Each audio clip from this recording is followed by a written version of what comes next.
Let's move on to the pass game matchup. This is going to be the pass game, Notre Dame pass game against the BYU pass defense. Now, these numbers are very interesting because on paper, this is a huge advantage to BYU on paper. And rightfully so. They've been a good pass defense this season. They were a little up and down last year. At times, I thought their pass defense was good. At times, they got beat up a little bit. But when they're good, they're good. And the thing that surprises me is they've been good as a pass defense for most of the last 2 seasons. At times, really good. At times, okay, without being a very good pass rushing team. They have 9 sacks in 5 games. That's not good. As you see, it ranks 83rd. They only had 20 last year, Ryan. They had 20 sacks all of last season. And so you look at it and you're like, how are they good? Well, one thing is they get up early on teams, and then they can just kind of sit back and keep everything in front of them. They're a pretty disciplined, well-coached secondary. They compete. I think they've got good size in the secondary. I think that's important. I mean, you look at their starters, they're 6'1", 6'1", 6'1", 6 foot. Their backup corners are 6'2" and 5'11". Their nickel's a 5'11" kid. They're long, they're rangy. They're not super athletic, but they're better athletes than I think a lot of Notre Dame fans appreciate, and so I think this is an underrated part of their team. And they're good kind of across the board, right? I mean, they're good with yards per attempt, yards per completion, yards per game. They're good at part of it also is the other side of that is part of the reason that their pass defense has been decent this year is because they really haven't played anybody that's any good at throwing the football. I mean, that's the other part of it. I mean, in context in this matchup is really, really interesting. And so when you look at BYU and you look at who they've played, South Florida ranks 113th in the nation passing offense. Wyoming ranks 121st in the nation in pass offense. Utah State ranks 104th in the nation in pass offense. And then Baylor is the second best passing team they've played this year, and they rank 67th in the nation at passing offense. The best pass offense they've faced all year is Oregon. And Oregon, Bo Nix went 14 of 20. Actually, I don't even know if that was Bo Nix because I think they might have actually had to back up in late in the game. But Oregon went 14 of 20 against BYU. Yeah, Bo Nix went 13 of 18, which is 72.2% completion percentage for 222 yards and averaged 12.3 yards per attempt. Wow, they made Bo Nix look good. They must be bad. Dude, stop. I don't know if you've paid attention since the Georgia game, but Bo's been pretty good. But as a team, they went 14 of 20, which is 70% completions, 227 yards. Their backup came in and threw a pick. And even with the backup not playing well, they averaged 11.4 yards per attempt. So they've played one pass offense with a pulse this year, and they didn't have a lot of success against it. Now, Oregon's pass offense has been a lot better than Notre Dame so far. Oregon ranks 41st because let's be real, folks. You look at Notre Dame yards per game, they're closer to Utah State and Wyoming than they are Oregon and Baylor. Okay, so so that's the thing is like say, well, they've played bad teams. Well, has Notre Dame given us evidence that they're not a bad pass offense, right? And that's the other intriguing aspect of this matchup because on paper, Ryan, this isn't close. This is a huge BYU advantage. Yes, but context. Context matters for both teams. And number two, this goes into what version of Notre Dame are we going to see? Are we going to see the North Carolina version with maybe a little bit improved play from the wide receivers, hopefully different receivers in the field? Or are we going to see the pass offense we saw the first 3 weeks, which is dink and dunk? And that's going to be an interesting part of this because BYU does a pretty good job of protecting against the deep ball, but there are opportunities if you can scheme them up right to get some big plays. And I think they're vulnerable to some of the stuff that we saw North Carolina vulnerable to, with some of the back stuff and the misdirection stuff, because once they diagnose, they are pretty aggressive getting downhill. And I think that opens up some opportunities. So this is such an intriguing aspect to match up, Ryan.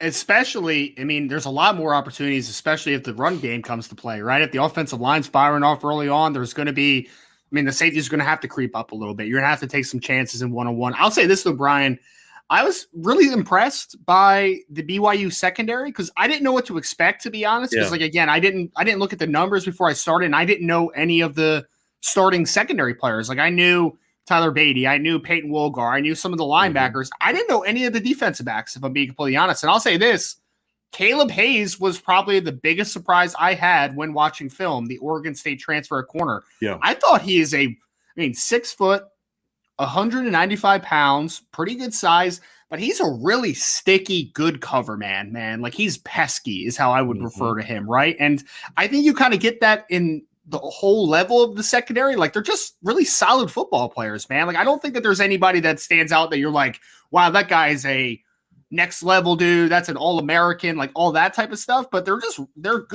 really good college secondary, in my opinion. Like I think that they play good for what they are. So Caleb Hayes is a good football player. The rest of the secondary is dependable.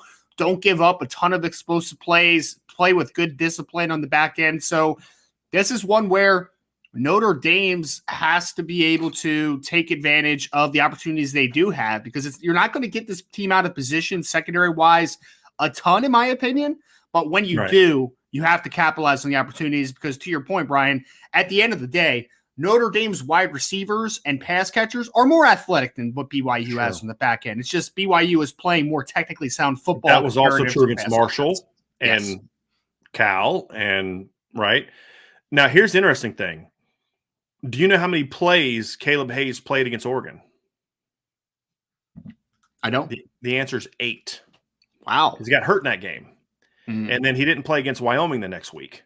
So it's not a coincidence that the one game where BYU gave up a lot of success in the pass game, won like a lot of yards. It was only 227, but they didn't throw a lot in the second half because they had a big lead. But their best cover player only played 8 snaps and then didn't play the next week. So again, you look at it and say,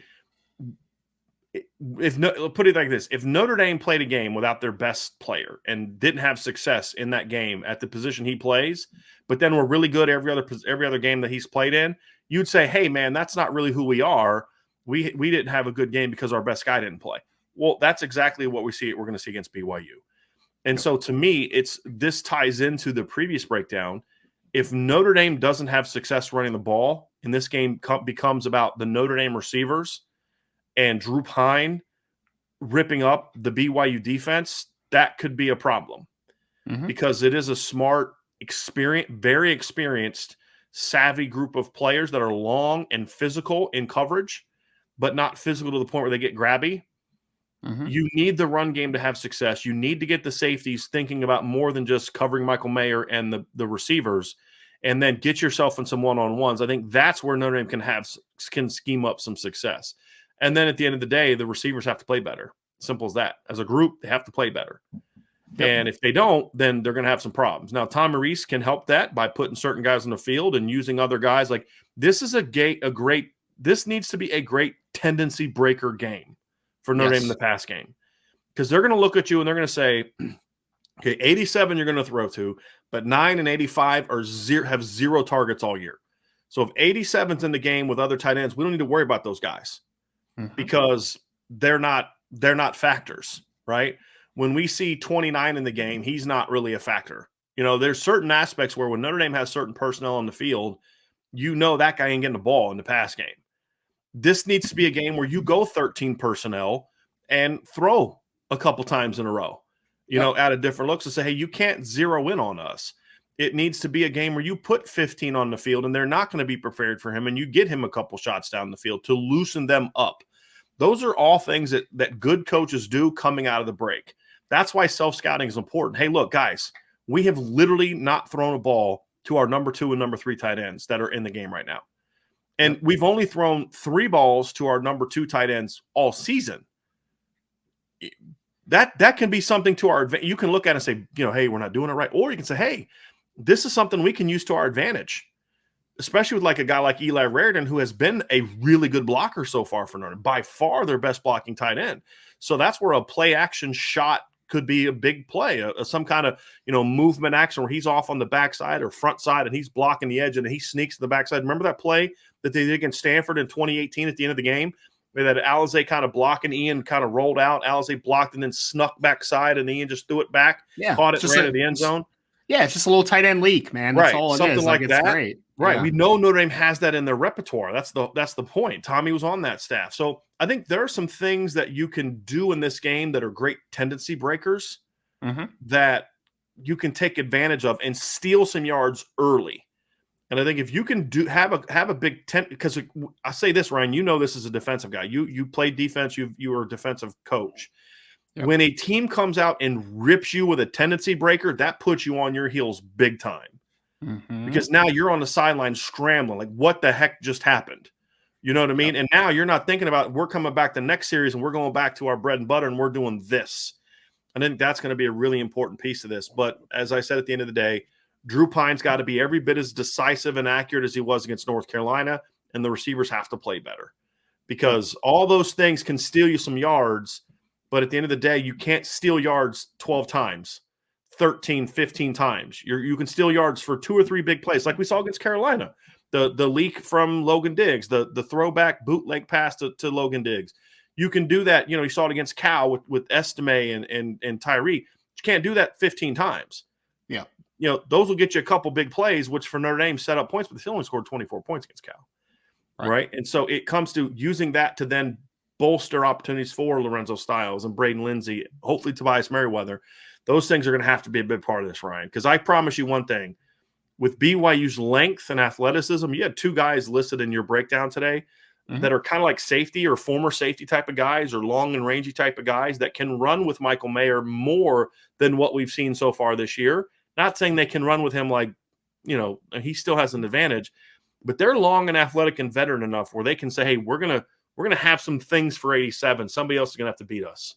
Yep. And that's an interesting aspect of this, Ryan, that's going to make this a very hey, Tommy, you got a chance to do some fun stuff this week. Let's see you do it, is where I'm at. There's two things I'm looking forward to seeing. One is, to your point, I talked about Caleb Hayes already, right?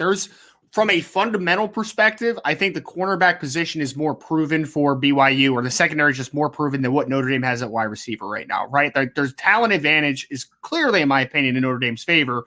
But at the end of the day, Brian, Caleb, you're going to have a one-on-one matchup with Caleb Hayes at points, right? And you're going to have to win those battles, man. Because right now, on paper, I'm just kind of like Caleb Hayes probably has the advantage on whoever he's playing right now. Like on paper, that's what the film tells me. But Notre Dame has more talent. They just need to actually make a play, at the end of the day. Sure. And then to your second point there, which is where I wanted to kind of start it out with.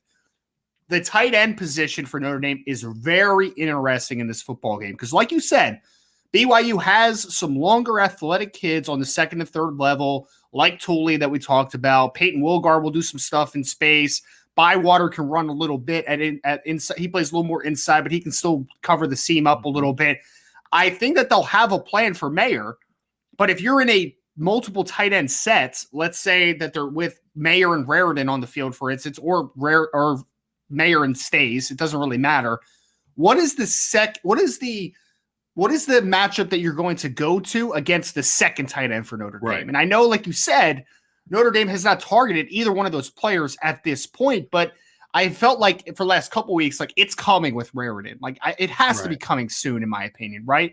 So you think you would hope. I mean, so if your best athletes on second level are going to occupy Michael Mayer to the safety level, what is the plan with the second tight ends? I don't know what the plan is for them. I think they have to make a decision if Notre Dame shows the ability to work the second tight end in these 12 personnel sets. I don't know if that'll be a point of emphasis. It's just something that personally I'm interested to see because I don't know what the counter is if Notre Dame shows the ability to work both tight ends in the passing game off of multiple set. I'm just curious to see how that wrinkle works into this football game. Because if you look at their numbers. And again, we've said the one area where I think Pro Football Focus provides a little bit of positivity and help is their tracking numbers. Their safeties rarely get targeted in the pass game. Why? Because they don't cover a lot. They either play over the top or they're playing in the box, right? So you've got to find ways, Ryan, to your point, what will be their answer? Who's going to be king on the number 2 tight end? It's going to be the alley players who are reading for run diagnosis. Who's that? It's the safeties. That's the one matchup that I love in this game for Notre Dame. I think Amon Hanneman is a solid football player. I think Malik Moore is a solid football player. Hayden Livingston plays a lot of football. They use 3 different safeties a decent amount. Micah Harper plays. Most guys don't get targeted very often. Why? Because again, they're not used that way a lot. If you can find ways to get a Raritan or a Holden Stace, or even a Braden Lindsay or Lorenzo Styles in the slot, find ways to get matched up against their safeties. That's where you can get some big plays, and that's where I think that number 2 tight end matchup is going to be important, because they're going to have a Michael Mayer plan and they're going to have a running back plan.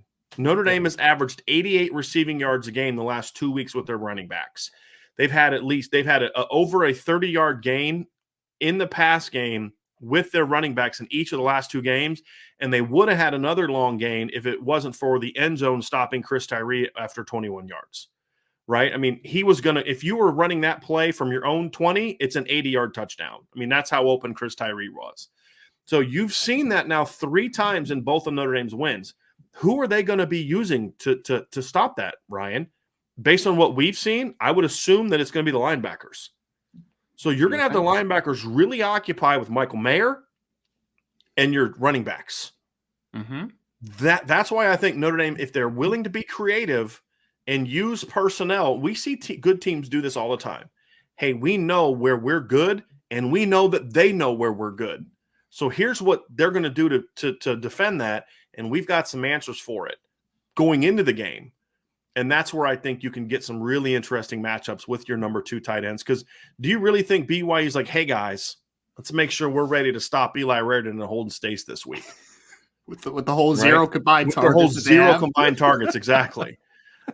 No, they don't. And so that's where I think Tommy has to be able to have some opportunities to make some big plays. We'll see if he does it or not. I don't know. I have my doubts, but I'm still, cautiously optimistic that we see Coach Reese really get things turned around this week and start to be the guy that I know he's capable of being. But, again, we're in show me mode, man. We're in show me mode. That's it. So this matchup's interesting, Ryan. I think this one down here, the sack matchup right here is also interesting because Notre Dame, the sacks they've given up, they gave up a decent amount in the first 2 weeks. They gave up a lot of pressures the first 2 weeks. Last 2 weeks, they've been pretty good at protecting the quarterback. What I don't know is that because Cal and North Carolina aren't good at protecting, at pass rushing, which they're not. Well, neither's BYU. I think that's the part too, is you've got to be willing to give Drew Pine time. If Drew Pine can get into a rhythm and have time, then I think he'll have a lot of success. This is a matchup that I think Drew can thrive, and we've seen it happen. I mean, they've been pretty good this year against the pass defense, but, we saw Arizona go for 345 against them last year. We saw Arizona State go for 265, completing over 70% of their throws. They just turned the ball over too much. We saw Utah State throw for a bunch on them last year. We saw for Virginia rip them up last year in the pass game. We've seen them be vulnerable at times to throwing the football, but what they're very good at is they're very good at forcing turnovers in the pass game, and they're very good at being disruptive with the different schemes. So it's kind of like they're either really good against the pass or they get ripped up. And a lot of it has to do with the game plans and the ability to find the matchups that work for you. What's also interesting, Ryan, is if you look at the last couple of years, their linebackers have picked off, 1, 2, 3, 4, 5. Their linebackers have picked off 9 passes in the last 2 years, last year and this year. They've got 4 interceptions off the year. All 4 of them were made by Max Tooley and Ben Bywater. I know, I saw that. Yep. Yeah. And then last year they had 5 interceptions. So they had 15 interceptions last year. They had more interceptions than they gave up touchdowns. They had 14 touchdowns allowed, 15 interceptions. You had Peyton Wilgar had 2. Chaz Ayu had 1. Remember him? Drew Jensen had 1, and Max Tooley had 1. And they even had a D lineman with an interception last year. So they're front guys, and a lot of that is because they'll get tipped balls because they've got really long D linemen who are holding up space, and so they're read the quarterback's eyes, get your hands up. That's a concern with a 6-foot quarterback, right? The other one is their linebackers do a really good job of getting up underneath routes. And you think, like, at the snap, you think, hey, I'm throwing this curl route here because of how this team's lined up. And then those linebackers just fly out underneath that thing and pick that sucker off.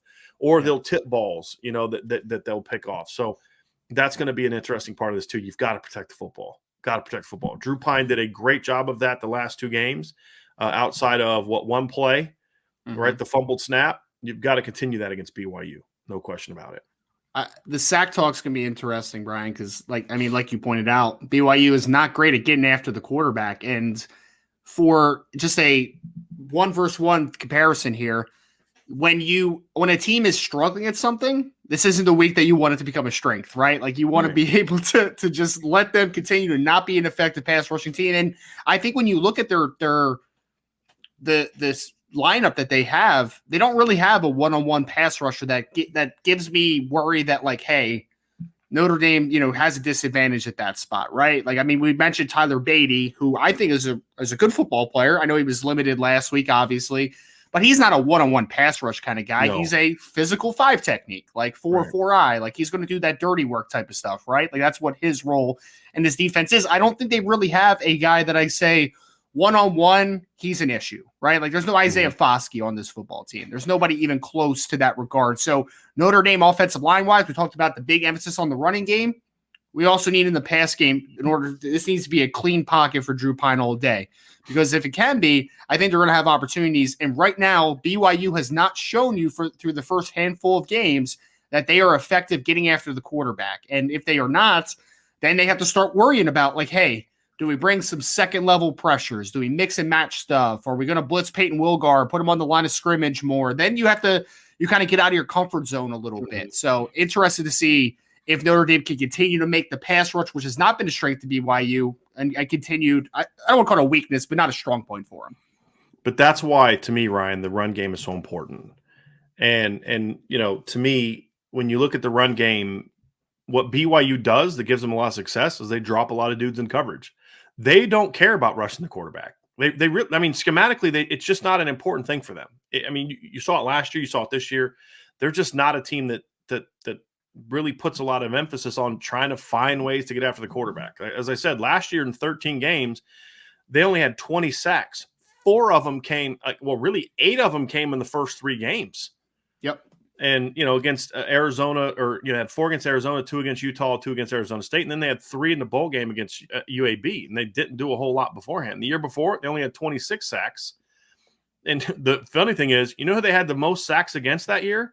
Navy. And 5 against Navy. That's bizarre. Right? And the year before that, in 2019, they had 17 sacks. 5 of them came in the bowl in a bowl game against Hawaii. The year before that, 27 sacks. 9 of them came in 2 games against New Mexico State and UMass. Get the point? This is just a team that doesn't really put a lot of emphasis on rushing the quarterback. Now, they drop a coverage a lot. They'll drop 8. But the big key is if you can run on them and get yourself in 2nd and short, 3rd and short, like 3rd and 2, 3rd and 3s, where they have to respect your run, that's where you can create some of those big play opportunities. But if you're finding yourself in 3rd and 6, 3rd and 7, especially with a quarterback who's not a guy that's going to really scare you with his legs, then they'll just drop 7, drop 8, and have their big 6'5" defensive linemen get their hands up and not give Notre Dame's 6-foot quarterback lanes to throw through. Yep. So I think those are the issues, and that's why the run game is going to be a very important piece to this part of the pass game. Because if you can keep them, it's like this. The first down success in the run game has to be important. But I would also argue that if the run game first down success is there, then that's going to open up opportunities for success in the pass game on first down. Because the play action game, the screen game, the RPO game is really where a lot of Notre Dame's success is going to come from in the pass game. If you're not going to have a ton of success just dropping back and ripping BYU up, I don't think. It's going to come off play action. It's going to come off RPOs, and it's going to come out of the screen game. I think that's where you have to have your success. That only works. All that stuff only works if you're running the football. And that's why that's so important for Notre Dame.